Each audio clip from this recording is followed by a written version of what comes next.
Good morning, Wabash. Good morning, Council. Today, speaking at the Pioneer Chapel is Drew Buttrum, Jeff Inman, Jake Page, and Justin Kopp for the annual Senior Chapel. Drew is from Evansville, Indiana, where he attended Evansville Central High School. At Wabash, he is an economics major and religion minor, as well as a member of Delta Tau Delta, the Sphinx Club, and a member of the Senior Council. Aside from that, he has also played the role of long snapper for field goals on the football team. After college, Drew plans to return to Evansville to work as a data analyst for the Deal Consulting Group.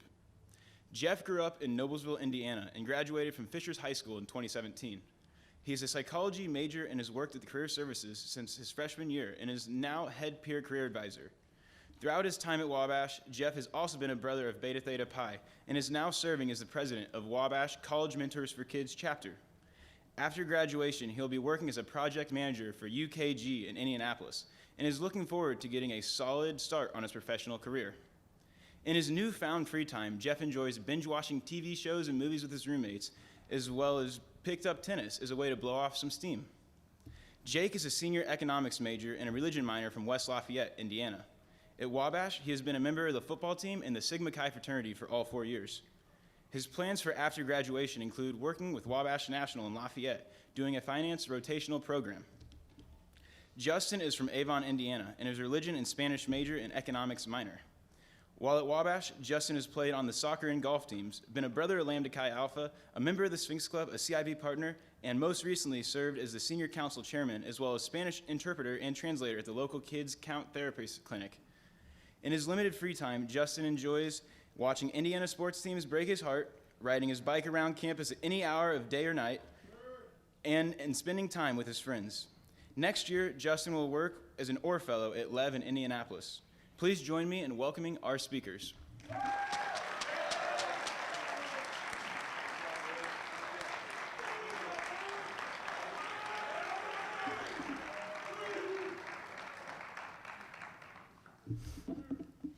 Good morning, Wabash. I wonder what I was going to get there. Before I start, I would like to thank the Sphinx Club for selecting me to give a senior chapel talk and everyone that showed up to listen to Jake, Jeff, Justin, and myself today. Over the last few weeks, I have thought quite a bit about what to talk about. During that time, I found myself thinking of some of my favorite memories here at Wabash. Found these memories to revolve around three things that I think make this place special, not only to me, but likely to several of you. These three things are the people at this college, the challenge we face as students, and the traditions. Often these things are intertwined.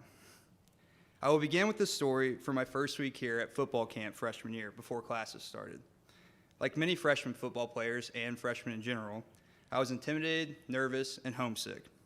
I did not know many people here, and as an introverted guy, it was tough for me to get out of my comfort zone and meet new people. However, it did not take long for me to realize that I could fit in at this place. As many of you know, I have an interesting last name, Buttrum, yes, with 2 T's. As several of you also know, I have a more interesting nickname, Ass Whiskey. Pardon my French, and I promise it has nothing to do with alcohol, just simply a play on words for my last name. The nickname was given to me by several members of the offensive line during football camp freshman year. Nickname began during the meeting when Coach Olney had us draw plays on the whiteboard and sign our names next to it. The offensive lineman in the room encouraged me to write down Ass Whiskey instead of Buttrum when I was done. I obliged, knowing how funny the name was, and it has stuck with me ever since, with several abbreviations, some I'm sure you guys have heard. That was probably the first time I genuinely cracked a smile and laughed since I arrived on campus. And oddly enough, I knew I could make it at this place. I was thrown into something I was not prepared for, and it was quite a challenge for me to keep going. However, the fellow Wabashmen in that room made me realize that they were no different from me. The bond created with other Wabash students here is likely the best part about this college. From roommates to classmates, we build relationships with our fellow students.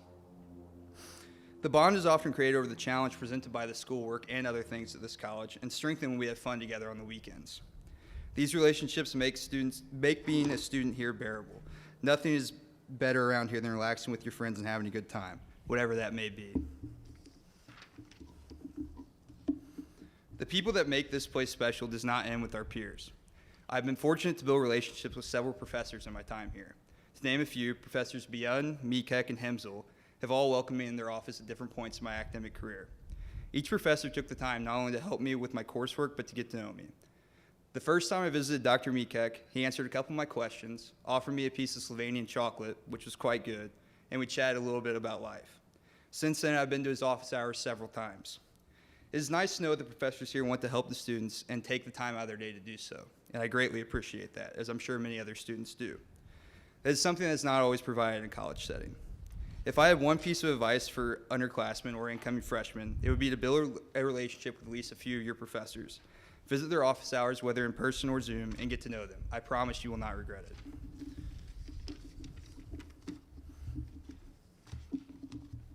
There goes my paper. The challenge of this college, while brutal at many times, also makes this place special. Without the challenge, most of us would likely not be at Wabash. After all, we came here because we knew we would be challenged, and it would be worth it in the end. I also think the challenge forces us out of our comfort zone. It makes us talk to our professors and our classmates and ask for help, and consequently, we begin to form bonds with those people. The traditions at this place also make it unique. Wabash is a tradition-rich place. From homecoming week to rubbing Eli Lilly's head on the way up the stairs to the library, these traditions are odd but embraced by us students. My favorite week here is homecoming week. As we know, homecoming week is quite a busy time when you're a freshman. But it is memorable and fun. During homecoming week of my freshman year, I hardly slept, staying up with my pledge brothers, working on the float, banner, chants, and getting ready for chapel sing. It was fun to be up late working on these items because we were all in it together, working as a team, bonding, and making the challenge that this college presents to us bearable. Like many students, chapel sing is my favorite tradition. I remember being extremely nervous to walk out on the mall and sing the fight song for 45 minutes straight, hoping that I did not mess up. However, chapel sing is not the most memorable moment for me during homecoming week my freshman year. I'm sure some of you seniors remember this, but during chants on Friday night, the Delts, Lambdas, and Sig Chi's teamed up to steal as many beta hats as possible. I remember watching all mayhem break loose when we took the hats from them. Hordes of pledges sprinting across this campus, myself included. Truly a sight to see. I know many of these traditions have not taken place in their standard form this year, but I urge all of you non-seniors to partake in and keep these traditions alive when things return to normal. They make this place unique. Where else in the world is anything like what I just described with the beta hats happen? Or where else do we compete singing longest school fight song for an hour? Or where else do we hop in a shopping cart and race each other around the mall? I didn't do much research, but I would guess that it only happens here at Wabash College. To conclude, I want to urge the students who are not on their way out to make the most of your Wabash experience. Get involved on campus. You'll meet many more people around this campus that you'll build a relationship with, and they will make this place more enjoyable for you. Take the time to get to know some of your professors outside of the classroom. Embrace the grind. It will eventually pay off. Embrace and take pride in the traditions at this college. I promise you will not regret it. To my fellow seniors, let's enjoy this place for the last few weeks. I know many of us are ready to move on, but it's all said and done. You only get to be a college student once. Might as well enjoy the lifestyle while we can. Thank you.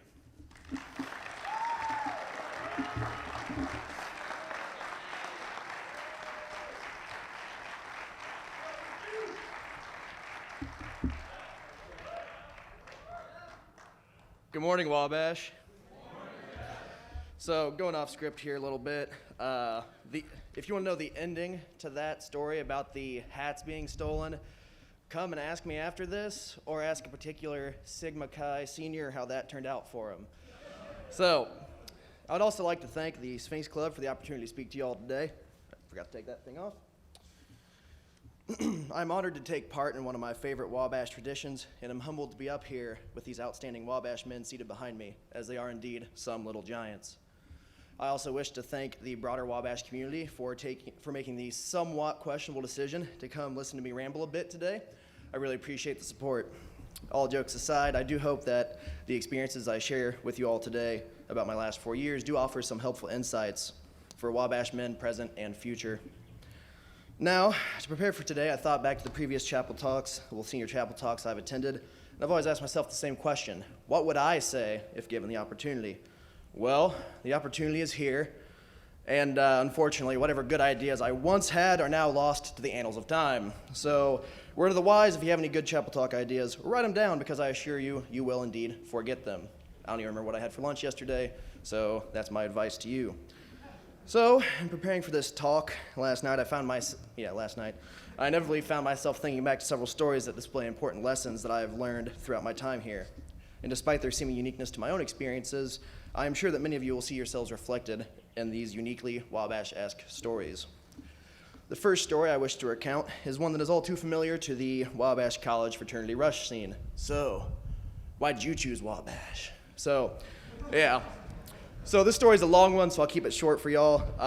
So I only applied to 3 colleges, and I only visited 2, and it only took me 1 visit to know that there was no other place I'd rather be than Wabash College. And it's okay, you guys can kind of chuckle at that. I know it sounds crazy for some, but for me it was the right place, right? So I put in my deposit almost immediately after receiving my acceptance letter. So, back to the question, why did I decide to come to the great Scarlet Jewel of Crawfordsville, Indiana? The answer is manifold, but it mainly comes down to the admittedly strange mantra that I adopted while looking for colleges to go to. And this mantra was, what would Jeffrey not do? Now, I know this sounds odd, and excuse me, I'm fighting some wind up here. I know this sounds odd, but to contextualize this a little bit, I have not always been the handsome, and now that's where you can laugh. There we go, that was good. Confident and competent yes man that you see before you. In high school, I actually lived the go to school, then go to football practice, then play video games all day lifestyle, and was never really involved in much outside of that. However, as graduation approached, I began to understand that I needed to grow, and fast. Else I would likely be forever entrenched in this mindset that encouraged mediocrity and doing just the bare minimum. So the mindset, what would Jeffrey not do, was extremely uncomfortable most of the time, and it guided many of my decision-making processes. It was for this reason that I chose to go to an extremely challenging school in the middle of rural Indiana, why I applied to career services, though I never had a part-time job before that, and it was the reason I got a little too involved when coming to campus as a freshman, and the reason why I rushed to fraternity, which, believe me, the last one was a large step for someone who was so introverted as myself and knew more about Lord of the Rings and Dungeons & Dragons than starting lineup of the 1985 Chicago Bears. And had never even seen Animal House, and that one was for Josh, by the way, the Bears. Sorry about the season. Okay, so I'm here all week. Maybe the last one about it, not seeing Animal House is a good thing, but you get the point. So the take-home message of this story is that growth only comes from doing things that are outside of your norm, and it can and should be an extremely uncomfortable process that comes only through being honest about your own weaknesses, as well as through some in-depth consideration as to who you wish to become. This did wonders in helping me become the man that I am today, and is shaping the man who I hope to be. That said, I also feel it's important to mention the impact of others in this story. I would not be here where I am had it not been for the many people who had taken a chance on me, including the career services professional staff for accepting a kid with a subpar resume, as well as the countless Wabash men who welcomed me with open arms and had a vested interest in my own development, even when I was a tad bit overbearing and awkward. Shout out to the brothers of Beta Theta Pi for putting up with me all these years. I really appreciate it. So my early Wabash story was not only a tale of personal growth, but also a tale of how everyone in the Wabash community has daily opportunities to impact the outcome of someone else's story. So now I ask you today, have you done something to invest time into making a positive change in someone else's story? You never know when you'll be brought up in a chapel talk. That was written the day before. So the second story I wish to recount pertains to the alumni network, something of great importance to myself as a veteran peer career advisor. Networking can seem like this unvanquishable beast that requires a silver tongue and a heart of gold. However, I've found that is not the case. In fact, you actually have the opportunity to network every day. Not necessarily with people who have already graduated, but with the alums that you live with now. And what I mean is that the relationships you build with upperclassmen during school will be way more influential than any of the connections you make from a cold call through LinkedIn to that Fortune 500 CEO as a freshman. So spend time getting to know your current Wabash brothers now, and most importantly, dedicate yourself to spending time with them, working alongside them in the classroom, with your on-campus job and extracurricular involvement, because you never know whether the president of the club you're in as a freshman will be integral to you securing your first destination. In my case, being the over-involved freshman was key to my professional success as a senior. As mentioned earlier, I accepted a position with UKG in November, which is a company that 3 alums work at, the 3 alums work at, and they supported me all throughout the process. And without their confidence in me that was garnered through the experiences we had here, I don't think the outcome would have been the same. Had I not gotten involved in Riot Dance Marathon, career services, and student senate as a freshman, I probably never would have gotten the opportunity to build those relationships. So you never know where your time and effort now will take you later on down the road. Now, this brings me to my last story. I can hear some snoring out there, so I'll try to be brief here. So the last story I have for you all is a story about my own personal goals in college. And unfortunately, as many of us know, goals are not attained without struggle, and mine were no different. I've had my fair share of regrets during these 4 years, though to kind of quote Frank Sinatra, regrets, I've had more than a few, but then again, I don't really have time to mention them here. However, despite the trials that I've faced through this experience, becoming the College Mentors for Kids president on campus is definitely not one of those regrets that I have. I would not trade that experience for the world, even with the challenges it brought this year. So if you flash back to 4 years ago when Jeffrey was but a wee freshman, I joined College Mentors for Kids at the behest of Brady Quackenbush, who was an early mentor of mine here. And after just one semester with the organization, I made a decision. When I was a senior, I would become president, and I would do everything in my power to make that dream a reality. So I made my plan to work my way through the ranks to make myself a worthy successor, and also by constantly attaching myself to every club president's hip to the point of pure annoyance for them, I'm sure. But that's okay, because Ian Finley and Aaron Sikorsky were good sports about it. Finally, in the early spring of 2020, I arrived at my destination, my end game. I had accepted an offer to serve as the next club president. However, a most unfortunate 1 year long, 2-week pandemic and lockdown occurred and fundamentally changed what the experience I worked so hard for would look like. The reward for those 3 years was shaping up to be nothing like what I envisioned all those years ago. No in-person activities, no more games of sharks and minnows on the mall, and no more stampedes of Little Feet in Detchen International Hall. It was very tempting to give into despair and throw in the towel, and believe me, the thought had crossed my mind many times. Why continue fighting? Why don't you just give up? Virtual activities aren't even worth it. This isn't what you signed up for, right? All those ideas came to mind and more. So, what did I do? Spoiler alert, I didn't quit, because as many as you know, today is the last activity we'll be having for College Mentors for Kids during my tenure as president, and I couldn't be happier at the way it turned out. The fall semester was rough. However, after many discussions with my national advisor and my peers here at Wabash, I came to some realizations that helped me persevere. First, I had a renewed determination to accept responsibility inherent to my position. It was easy to feel downtrodden due to the things not turning out as I expected, and I'm sure that this is reflected in many of your stories in the last year as well. However, by acknowledging the responsibility that I had to the kids, the mentors, the organization as a whole, as well as the responsibility I had to myself to see my own plans come to fruition, I was able to persevere. Second, there was no way I could give up on the purpose I dedicated myself to all those years ago. Seeing the looks of pure happiness and laughter from both kids and mentors after a successful virtual activity, I know, sounds ridiculous, but it does happen. Everyone loves dinosaurs and video games, right? So that helped me to constantly remind me of my purpose. Or, additionally, as Uncle Iroh put it in Avatar: The Last Airbender, you must never give in to despair.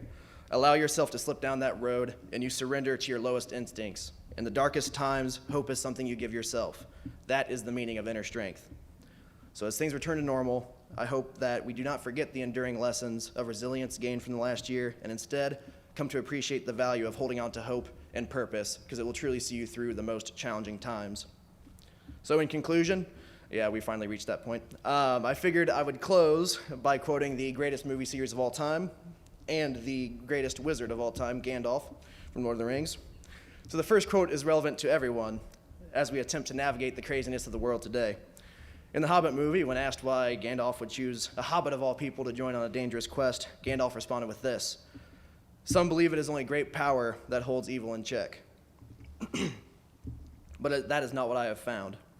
I found it as the small everyday deeds of ordinary folk that keep the darkness at bay, small acts of kindness and love.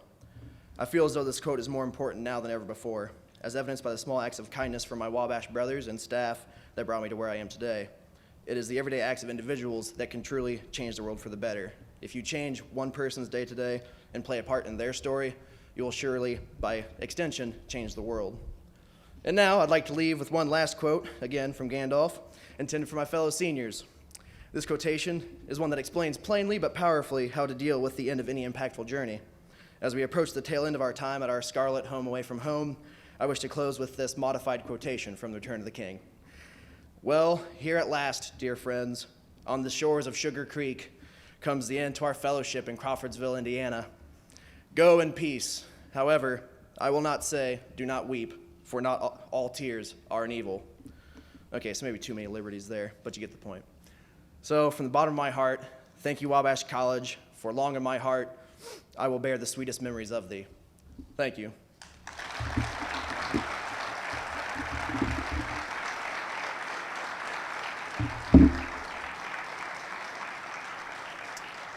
Good morning, Wabash. So I'd first like to start off and thank the Sphinx Club for allowing me the honor of speaking here today, as well as everyone who's helped me throughout my Wabash career get me to the point I am today. So today I would like to share with you all, based on my experiences here, the specific underlying aspect of Wabash College that I think makes it so unique and so successful, and how I came to thinking about Wabash this way. So as some of you may know, I am one of many pages to attend Wabash College. Because of this, I have been surrounded with Wabash all growing up. I have attended homecoming football games and heard all about the unique and crazy traditions that Wabash College holds dear way before I was even to the point of considering where I myself was going to go to school. Now that I'm a senior here, I have my own set of experiences and lens that I can now look at Wabash through. And on top of all the expectations I had about Wabash before attending it myself.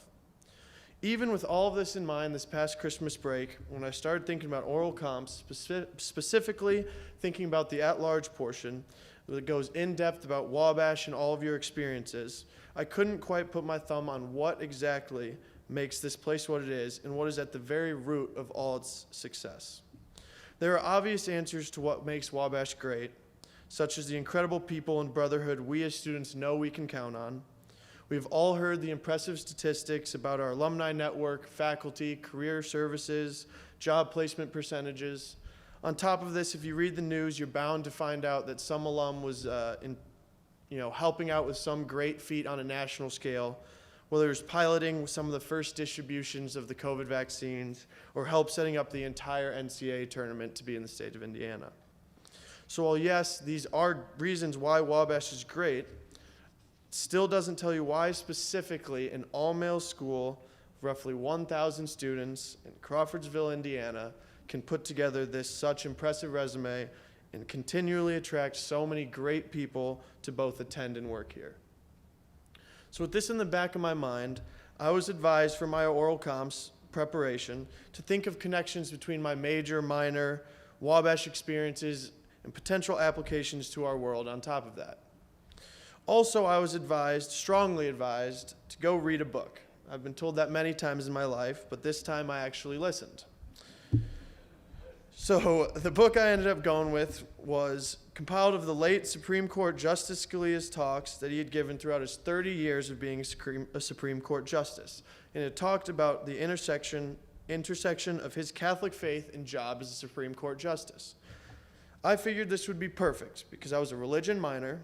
I took law and economics as one of my electives for econ, and I figured that at the very least there was something in this very small book, that's also very important as to why I chose it, that I could learn from because it was written by someone much smarter than myself. And it only took 29 pages, not for me to find a profound connection between religion, economics, and our world, but to find a potential answer to the question of what underlying aspect makes Wabash what it is. In one of Justice Scalia's speeches he gave at Georgetown University about being different by selecting a Catholic university, he says that the ways of Christ and the ways of the world are not the same, and we should not expect them to be.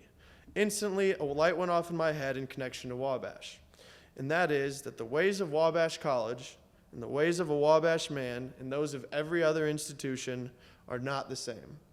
And we as Wabash students, more importantly, should not expect them to be. To address the first part of this statement, Wabash men here on this campus, I really do believe, are held to a higher standard than students elsewhere. And is reflected in our success we see individuals, sports teams, and graduates consistently have.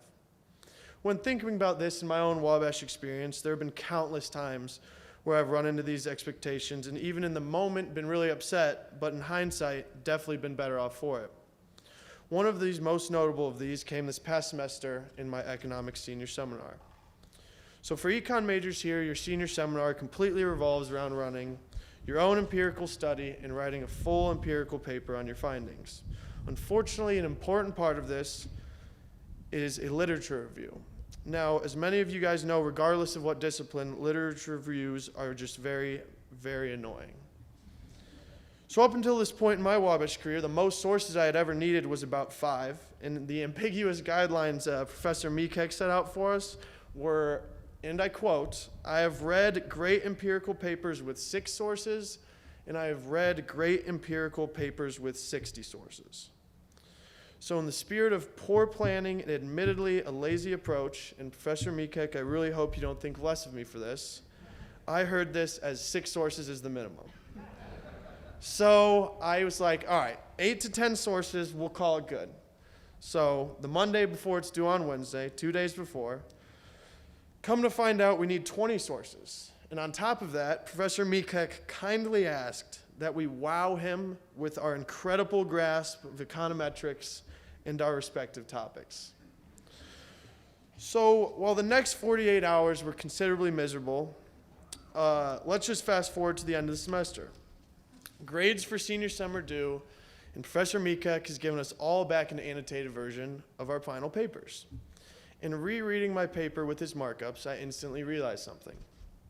On the majority of his annotations, and my classmates noticed the same thing, Professor Meekek prefaced many of his statements with, "if this were to be published," then went on and said something, or ended his comment with, "for a published paper." At first, I laughed to myself, thinking about our papers being compared to published ones of people with PhDs in economics. And I also laughed at the fact that over the course of this whole entire semester, my goal, and I also just assumed the standard set out for us, was to write a great empirical paper for an undergraduate student. But not here and not at Wabash. The standard set out for us was not at all to write a great undergraduate empirical paper. It was just to write a great economic empirical paper. Over my 4 years, I have had so many times like this that the people on this campus, whether it be a professor, coach, or even a fellow student, set high standards for me. And while I've not always realized or been appreciative of it in the moment, I can now look back and see how others pushing me throughout my 4 years here has helped shape me into who I am. So now to briefly touch on the second part of the quote I had mentioned. And we as Wabash students should not expect them to be, when talking about the ways and expectations of Wabash men relative to other places. I think this at least partially explains the statement we have all heard 100 times that Wabash is not for everyone. I think this means that what makes Wabash special is not only that it demands high standards of its students, but I really do believe that Wabash students, for the majority, embrace these high expectations and high standards set out for us. We collectively see these challenges and hard times that may accompany and do not show away. So with this in mind, it now makes more sense why we see so many alumni succeed. It makes more sense to me why we have great job placement rates and all of the other accolades I had mentioned earlier. And while I'm still extremely appreciative of the experience I'm about to mention, it no longer comes to a complete shock to me that just last semester when I went to Roland and mentioned that I had applied to a job at IBM, it took only a week and a half for me to have an hour-long Zoom call with an alum that has worked at IBM for over 33 years. I think these are some of the things that really set Wabash College apart. And at the root of them is this demand for excellence and the embracive attitude of its students that I have talked about today. So to conclude, I would just like to remind everyone here that hard and challenging endeavors, like attending Wabash College, are not always bad.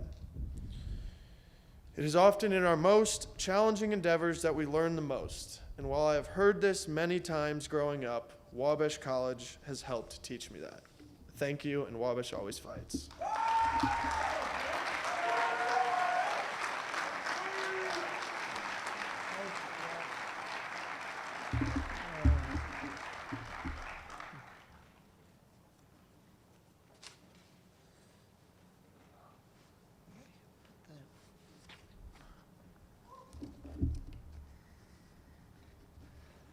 Good morning, Wabash.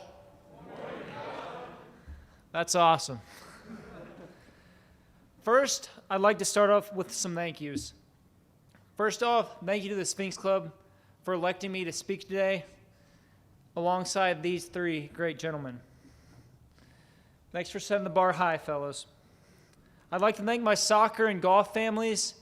We've had a lot of good times and some bad times together, but I wouldn't trade it for anything. I want to thank my brothers over at Lambda Chi Alpha. You guys have lived with me the past 4 years through my ups and downs, and I really appreciate that. Thank you to all my professors, coaches, alumni, other faculty members who have helped me along the way. All of you have had a profound impact on my Wabash experience, even if we've only shared a few interactions. Lastly, I want to thank my family, especially my parents. Mom and Dad, you have supported me every step of the way and couldn't have made me feel any more loved. My parents have driven all over the country for my soccer tournaments and golf tournaments, and have been to Ohio way too many times. And I think a true testament of a parent's love, honestly anybody's love, is how willing they are to drive to Ohio for you.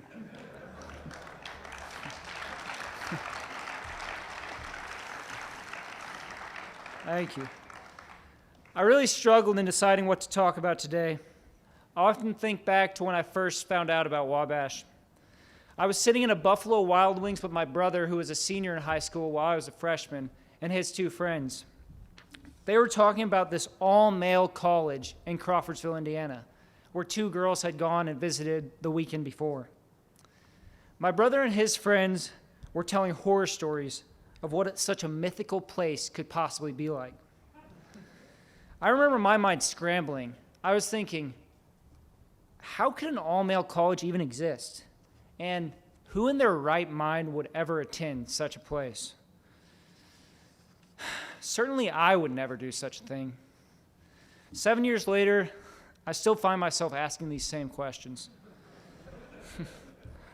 Nonetheless, I've been so incredibly blessed during my time at Wabash. In trying to decide what I should talk about, I thought back to my time studying abroad, particularly in the Amazon rainforest of Ecuador, or in my COVID-interrupted semester in Valencia, Spain. I figured, however, that many of those stories may not be appropriate for a chapel talk, so I decided not to. You can blame Andrew Sanders for that one. I thought about talking about the day-to-day grind of Wabash, the sprint from bed to class to homework to work to practice, then back to homework, with the valuable slivers of time with friends in between it all. Lastly, I thought maybe I should just talk about some of my favorite Wabash traditions, like chapel sing, the Sphinx Club, or writing your senior chapel talk the night before you deliver it. I partook in that one with Jeff last night. However, amidst my procrastination of talking to my friends instead of writing this speech, I realized it's the people that shape Wabash. They've shaped my Wabash experience. Whenever I'm asked what my favorite part of going to Wabash, of studying abroad, of playing soccer and golf is, my answer is easy. It's the people. It's the relationships I've built and cherished during my time here that give me meaning and enjoyment. I began to wonder what it is that makes people I find admirable so appealing and fun to be around. The answer became clear that it is their selflessness. I think this is so important. Our natural setting is that we are the center of our world, and everything around us is in front, behind, to the right, or to the left of ourselves. You all stand in front of me today. I have three great speakers behind me. I have Baxter to my right and Goodrich to my left. I'm at the center. It's my default setting. It's so easy to get caught up in ourselves, to see ourselves as the center of everything. Yet the people I look up to the most are the ones who constantly offset this default setting, and in their service to others, find themselves. I think of my soccer coach, Coach Keller, who is on his way to becoming a father of two, yet would never miss a chance to train with us.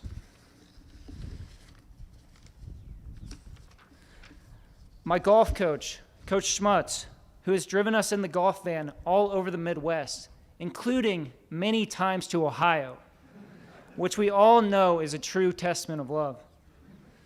I think of Nurse Amadon and the whole athletic training staff who drop everything to take care of me every time I walk into the clinic. Or Dr. Nelson, who has fed me 5 ribeye in my 2 visits to his house. These people will rarely think of themselves first, and that's why I'm able to learn so much from them. And what I love about Wabash is that this notion applies to the students too. I've learned so much from my peers. I think of a graduated fraternity brother who lost his mom while I was rooming with him, and he taught me what strength was. I think of another current fraternity brother whose dad is battling cancer, yet you will never share a bad interaction with him. Or my teammate who had his room vandalized and came out of the situation seeing it as an opportunity for growth. There are so many examples from other faculty, staff, alumni, and students that I could continue on for quite a while.